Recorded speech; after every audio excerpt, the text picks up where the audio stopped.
주님께서 인자가 영광을 얻을 때가 왔도다, 그렇게 말씀하십니다. 죽음을 일주일도 남겨두지 않은 닷새 뒤에 금요일 날 십자가를 져야 하는 그런 상황 속에서 인자가 영광을 얻을 때가 왔도다, 굉장히 당혹스러운 말이기도 하고 사람들에게는 이해가 되지 않는 말이기도 합니다. 죽음이 무슨 영광이고 죽음이 무슨 기쁨이며 죽음이 무슨 자랑이겠습니까?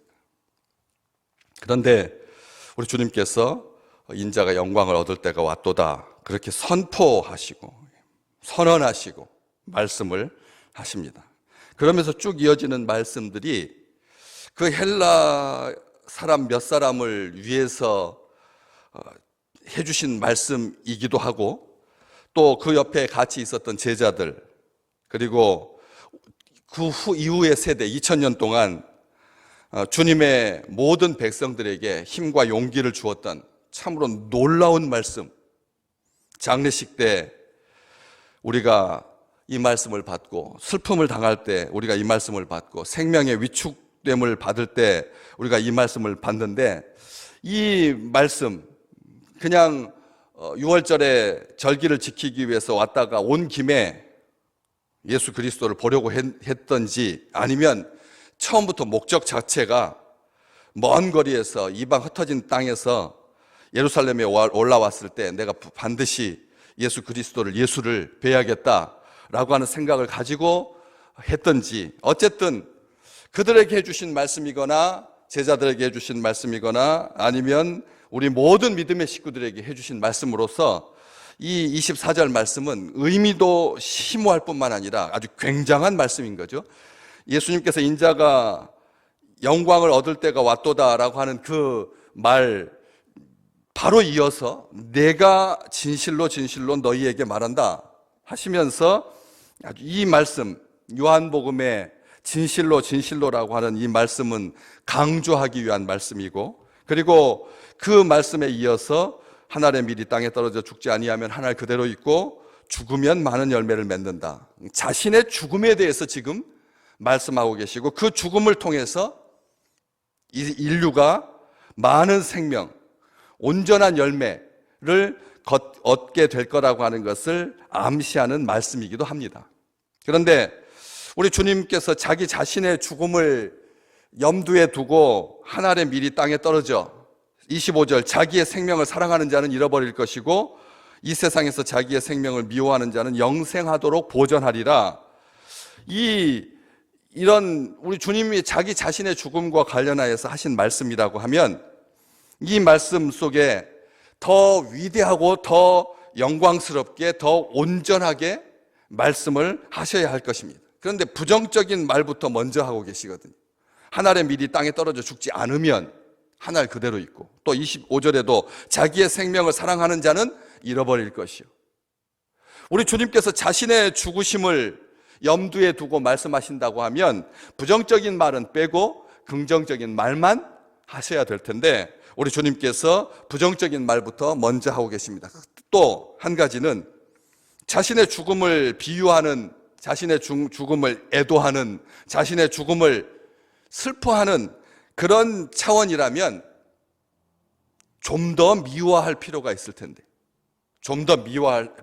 용어 자체가 미화했다는 느낌이 들지 않습니다. 일상적인 자연의 법칙이거든요. 한 알의 밀이 땅에 떨어져서 죽으면 많은 열매를 맺는다. 죽지 아니하면 그대로 있다. 일전에 이집트 피라미드에서 발견되었던 밀알, 수천 년이 지났는데도 여전히 밀알 상태로 있었습니다. 그런데 물에다가 수분이 공급되고 심으니까 싹을 틔우고 열매를 맺었던 기사를 우리는 자주 접합니다. 자주 대합니다. 우리나라에서도 그렇게 무덤 속에서 나온, 어떤 유적지에서 나온 탄화된, 거의 타고 없는 속에서 이 생명이 있을 법한 그런 씨앗들을 물에, 수분에 연결시켜서 생명을 보게 되는 경우가 많죠. 그런데 이 한 알의 밀이 땅에 떨어져 죽지 아니하면 한 알 그대로 있다. 우리 주님께서 자기 자신의 죽음을 비유하신다고 한다면 뭐라고 해야 될까요? 한 알의 밀알보다는 황금 알이라든지 보석이라든지 아니면 뭐 귀중품이라든지 봉황이라든지 뭐 귀한 뭐 하나님의 자녀 뭐 이런 식으로 어떤 선택할 용어들이 훨씬 더 화려한 것들이 많은데도 우리 주님은 자기 자신의 죽음을 일단 암시하고 또 헬라 사람들에게 제자들에게 우리에게 말씀해 주시고 계시는데 어쨌든 주님의 죽음을 염두에 뒀다면 훨씬 더 세고 강력한 그런 표현을 써야 되는데 그렇지 않고 있다라고 하는 것이죠. 또 한 가지 우리가 이런 주님의 말씀을 대할 때 어떤 말씀이든지 일반화시켜서는 안 됩니다. 말씀을 받을 때 일반화시켜 이 자연의 법칙을 영적인 원리로 설명하고 계시는데 이것을 우리는 어떤 식으로 이해를 하냐면 한 알의 밀이 땅에 떨어져 죽지 아니하면 한 알 그대로 있고 죽으면 많은 열매를 맺는다라고 하는 말을 희생해야 된다. 희생해야 된다. 누군가는 죽어야 그래야지 이런 난관이 극복된다. 이런 식으로 누구 한 사람은 죽어야 되고 누구 한 사람은 참아야 된다. 이런 식으로 이타주의적인 삶, 섬김의 삶, 헌신과 수고를 격려하고 권장하기 위해서 이 말씀을 그렇게 일반화시켜서는 안 된다는 것입니다. 우리 아무도 신경 쓰지 않습니다. 한 알의 씨앗이 죽는 것에 대해서 그 당시에는 많은 사람들이 안타까워하고 하지만 시간이 지나면 언제 그랬느냐는 듯이 다 잊고 맙니다. 우리 이런 상황이 조만간 종식되고 따뜻한 봄날, 따뜻한 여름날 이제 수영복 입고 뭐 가을에 산천으로 이동하면서 맛있는 것 먹으러 다닐 때는 언제 우리가 이런 시간들을 보냈느냐 싶을 만큼 사람들은 다 있습니다. 다 잊어버리게 돼 있습니다. 지나가고 말게 돼 있습니다. 지나가는 겁니다. 그래서 이 어려운 상황에 한 생명이 세상을 떠나는 것이 너무 많은 죽음 앞에서 너무나 가볍게 처리되는 한 사람의 죽음이 한 가정에게는 엄청난 슬픔일 텐데도 자기의 사랑하는 사람을 보내고도 어떻게 화장을 했는지 어떻게 해서 다 시간이 지나고 2주일 만에 한 달 뒤에 찾아가라 이렇게 해도 원망할 수 없을 만큼 많은 죽음 속에서 이 한 알의 썩어짐에 대해서 소중하게 지금은 생각하지만 시간이 지나면 그런 것에 대해서 개의치 아니하는 죄성이죠. 한 톤씩 한 알은 차치하고 10알도 아니고 100알도 아니고 한 톤씩 곰팡이가 슬어서 썩고 매각하고 소각하는 이런 것에 대해서 사람들은 개의치 않습니다. 지금은 뭐 한 생명 뭐 사람의 죽어가는 숫자 다시 나온 다 치료받고 나온 사람의 숫자 뭐 재확진 받은 사람의 숫자로 사람들이 다 보고 있지만 심지어 모르게 생명이 끝나는 사람들이 우리 평상시의 삶 속에서 얼마나 많는데 일부러 태워 없애기도 하고요. 우리 주님께서 한 알을 이야기한다는 거죠. 천국을 비유해 주시면서도 잃어버린 한 마리의 양, 잃어버린 한 아들, 잃어버린 한 개의 동전.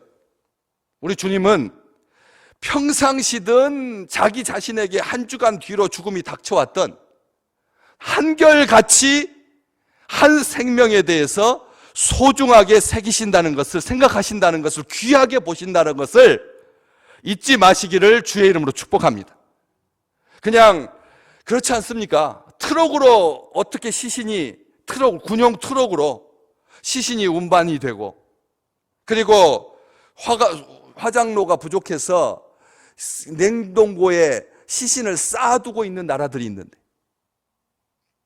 우리 주님께서 이런 어려운 상황에도 한 사람, 한 영혼, 어린 아이 한 명, 귀신 들린 아들을 둔 아버지, 몹쓸 병에 걸린 딸을 둔 어머니에게 우리 주님께서 평상시에도 그렇게 소중하게 대하셨고, 그리고 자기의 죽음을 앞두고도 한 알의 밀이 땅에 떨어져 죽으면 많은 열매를 맺느니라 말씀하고 계십니다. 자신을 미워하지 않습니다. 빌립보서 2장 6절에 있는 말씀처럼 하나님과 동등됨을 취할 것으로 여기지 아니하시고,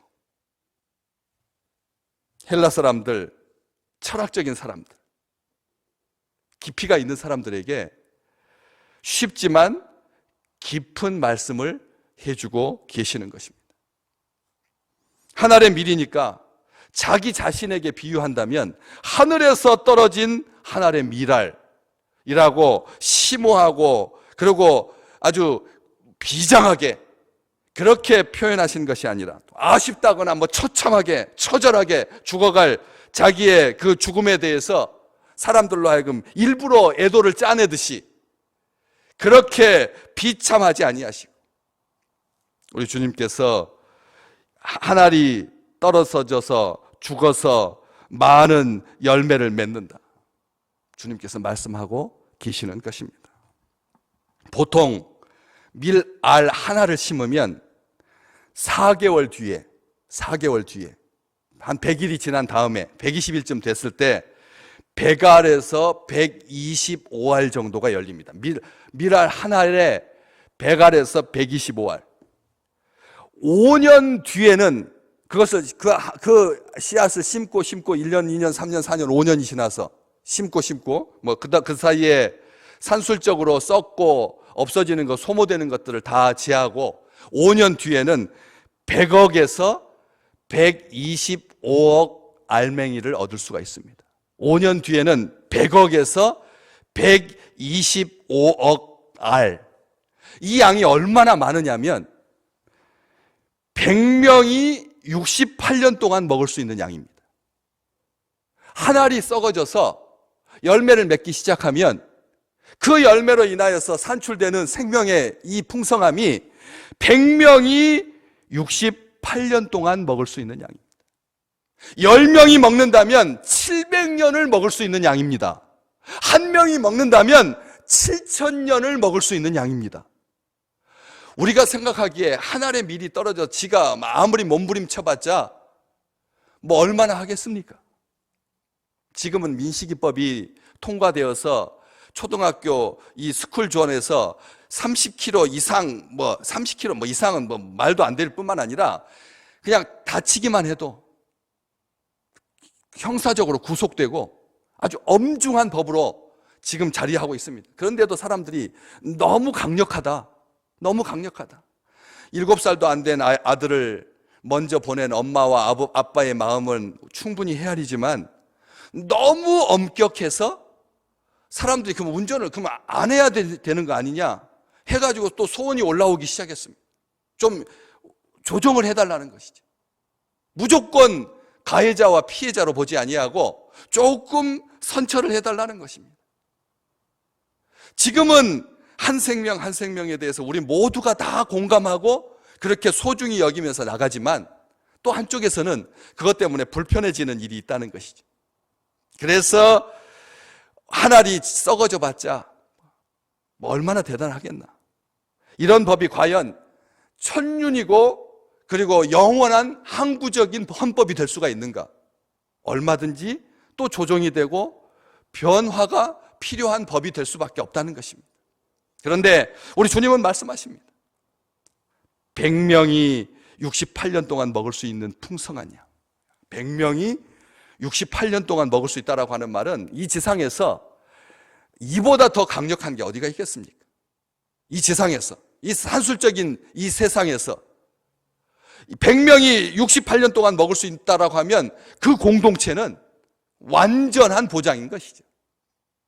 하나님께서, 우리 주님께서 우리를 살피실 때 얼마나 소중하게 살피시는지, 주회전에 오르거나 그렇지 못하여서 감기 기운이 있어가지고 집에서 영상을 통해서 이 고난주간을, 새벽을 보내고 계시는 우리 모든 믿음의 식구들에게 오늘 한 알의 밀알이 떨어져서 죽지 아니하면 그대로 있지만 죽으면 많은 열매를 맺는다라고 하는 우리가 상상도 못하는 풍성함이 우리 믿음의 식구들에게 날마다 더하시기를 주님의 이름으로 축복합니다.